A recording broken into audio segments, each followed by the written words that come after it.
धडगाव वडफळ्या नगरपंचायतीने लागू केलेल्या भरमसाठ करवाढीमुळे सध्या संपूर्ण तालुक्यात संतापाची लाट उसळली आहे।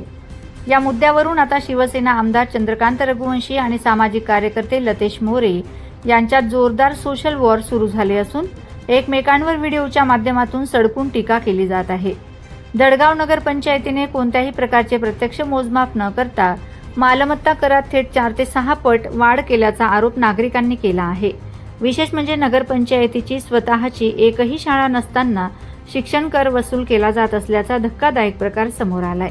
कर्मचाऱ्यांनी घरांचे मोजमाप करण्यासाठी प्रत्यक्ष जागेवर न जाता कार्यालयात बसूनच परस्पर फॉर्म भरल्याचेही समोर आले आहे। शिवसेना आमदार चंद्रकांत रघुवंशी यांनी एका व्हिडिओ संदेशाद्वारे या करवाढीला स्थगिती मिळाल्याचं जाहीर केलंय। ते म्हणाले, धडगावच्या नागरिकांच्या तक्रारीनंतर मी मुख्यमंत्री एकनाथ शिंदे यांची भेट घेतली असून या वाढीव करवाढीला तात्पुरती स्थगिती मिळवली आहे। आता कोणत्याही नागरिकाला जास्तीचा कर भरावा लागणार नाही। मात्र काही लोक या विषयावर जाणीवपूर्वक राजकारण करून जनतेची दिशाभूल करत असल्याचा आरोप केला आहे। नमस्कार, मी चंदू भैया। मला धडगावच्या काही लोकांनी धडगाव वडफळ्या नगरपंचायतीने काही घरांना किंवा काही प्रमाणामध्ये कर आकारणी जास्त केली अशा तक्रारी केल्या होत्या।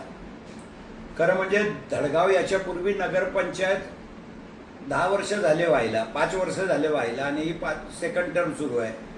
त्याच्यापूर्वी ग्रामपंचायत होती। ग्रामपंचायतीमध्ये अत्यंत नाममात्र कर लोकांना लागतो, त्याच्यामुळे लोकांना इथेच देखते लोकांना कर भरायची सवय नाही आहे एवढी, त्याच्यामुळे थोडाफार त्रास होतो। पण धडगाव वडफळ्यामध्ये जर जास्तीची कर आकारणी झाली असेल, मला विजू पराडके, गणेशदादा पराडके, बंटी पाटील या सगळ्यांनी आणि नागरिकांनी एक निवेदन दिलं। त्या निवेदनावरून मी काल या राज्याचे उपमुख्यमंत्री व आमचे सर्वांचे नेते आदरणीय एकनाथराव शिंदे साहेबांना भेटलो आणि एकनाथराव शिंदे साहेबांकडनं मी त्या धडगावच्या घरपट्टीला स्थगिती घेतली आहे। त्याच्यामुळे ही वाढीव घरपट्टी आता धडगावच्या एकही नागरिकाला भरावी लागणार नाही। काही लोक राजकारण करतात आहे, आता ते पण नगराध्यक्ष राहिलेले आहेत, त्यांना माहिती आहे नगरपालिका कशी चालवतात। परंतु त्यांचं म्हणणं आहे की शिक्षण कर, एकही शाळा नाही तरी शिक्षण कर लावलंय। शिक्षण कर नगरपालिकेच्या हातात नाही किंवा नगरपालिकेला मिळत नाही। ज्या कमर्शियल वस्तू आहे, जिथं व्यवसाय होतो, ती दुकान असेल, कॉम्प्लेक्स असेल, तर त्याला शिक्षण कर लागतं आणि शिक्षण कर हा शासनाला वसूल करून द्यावा लागतो। नगरपालिकेला मिळत नाही, त्याच्यातली एक पै नगरपालिकेला मिळत नाही। शिक्षण कर हा शासनासाठी आहे, रोजगार हमी कर हा शासनासाठी आहे। फक्त मालमत्ता कर हा नगरपालिकेचा संबंध येतो किंवा पाणीपट्टी कर हे नगरपालिकेच्यासाठी आहे। पण असो, काही ना काही प्रमाणामध्ये लोकांना जास्त वाढ झालेली वाटत होतं आणि लोकांचा गैरसमज नको, लोकांमध्ये असंतोष नको, अशी शिवसेना पक्षाची बी भूमिका होती। आणि म्हणूनच नगरविकास मंत्री शिवसेनेचे असल्याने मी काल त्यांच्याकडनं माझ्या पत्रावर आणि जनतेच्या निवेदनावर स्थगिती घेतली आहे। मी आत्मविश्वासाने सांगेल लोकांना की 100% तुम्हाला जास्त घरपट्टी भरावी लागणार नाही। याचं परत मूल्यांकन करू, घराचं मोजमाप करू आणि प्रत्यक्ष शासनाच्या नियमाप्रमाणे जेवढी घरपट्टी होईल तेवढीच घरपट्टी तुम्हाला भरावी लागेल। आता तर स्थगिती मिळालेली आहे, त्याच्यामुळे आता लवकरात लवकर तुम्हाला वाढीव घरपट्टी भरावी लागणार नाही, एवढं वचन आम्ही देतो।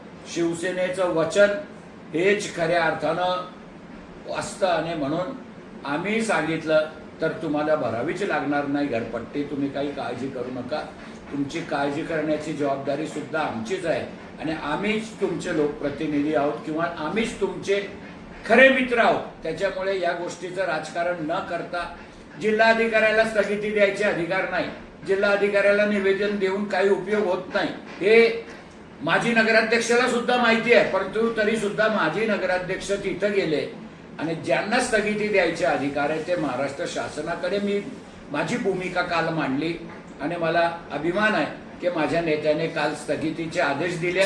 उद्या स्थगितीचे आदेश निघतील आणि ते आदेश सुद्धा मी धडगावच्या जनतेपर्यंत व्हॉट्सअपच्या माध्यमातून पोहोचवेल।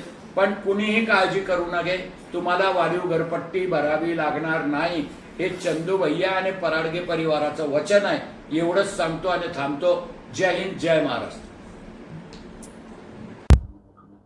नमस्कार, मी लतेश मोरे.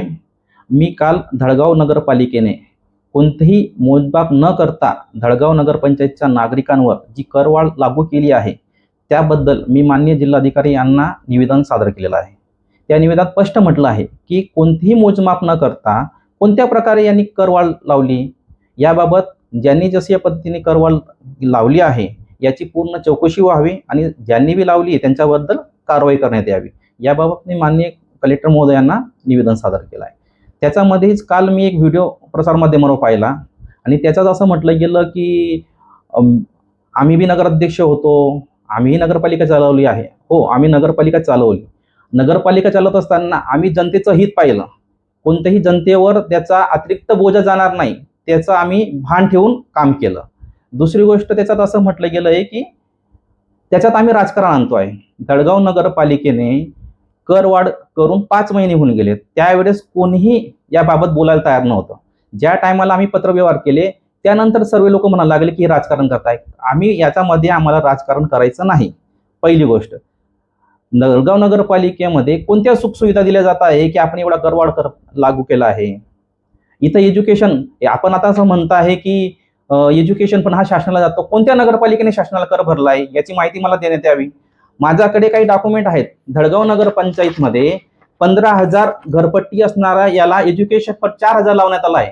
आणि माझ्याकडे एक डॉक्युमेंट आहे नंदुरबार नगरपालिकेचं, ज्याला 15,000 घरपट्टी लावली त्याला 1,000 रुपये एज्युकेशन फंड लावला गेला आहे. तर नंदुरबार जिल्ह्यामध्ये सर्वात मोठी नगरपालिका नंदुरबार आहे.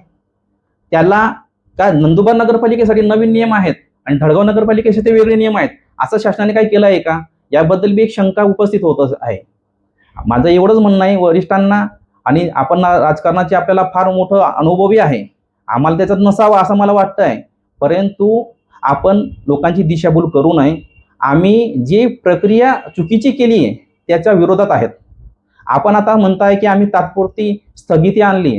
स्थगितीचा विषय काय, हे रद्द व्हायला पाहिजे या मताचे आम्ही आहेत. कारण की नगरविकास मंत्री आपला आहे असं आपण म्हटले व्हिडिओमध्ये.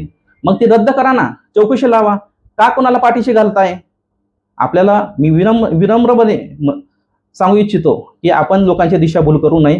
काय आपल्याला स्थगिती आणावी लागते? ठराव कोणी दिला? तुम्हीच ठराव देता, तुम्हीच स्थगिती आणता. लोकांना समजत नाही का? लोकांची दिशाभूल करणं बंद करावं असं माझी विनंती आहे त्यांना.